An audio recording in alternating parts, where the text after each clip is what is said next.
आणि यानंतर आता बातम्यांचा सविस्तर आढावा। काल 7 दिवसांनी गौरी गणपतीचं विसर्जन झाल्यानंतर आता मुंबईतील सार्वजनिक गणपतींच्या दर्शनासाठी भाविकांची गर्दी पाहायला मिळते।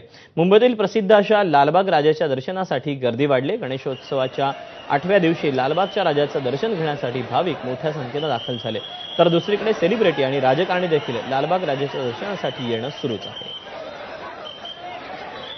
आढावा घेतलाय प्रशांत बढेनं।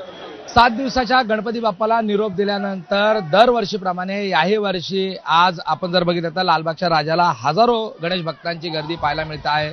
महाराष्ट्राच्या कानाकोपऱ्यामधून 7 दिवसाच्या आपल्या गणपतीला निरोप दिल्यानंतर या ठिकाणी गणेश भक्त जे आहेत ते लालबागच्या राजाच्या चरणी आलेले आपल्याला पाहायला मिळत आहेत।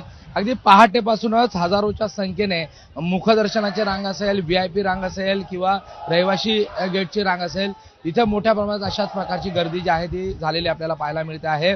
एकूणच जर आपण आज आणि पुढील 2 ते 3 दिवस लालबागच्या राजाच्या मंडपातली स्थिती बघितली तर मोठ्या प्रमाणात भाविक जे आहेत ते या ठिकाणी दाखल होतील।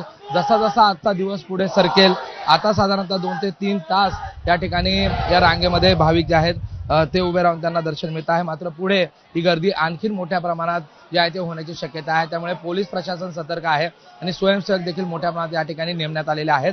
आणि आपण जर बघितलं तर आता पुढील काही दिवस जे आहे ते अशाच प्रकारे लालबागच्या राजाची गर्दी वाढत जाण्याची शक्यता आहे। कॅमेरा पर्सन मनोज जयस्वाल, प्रशांत बडे।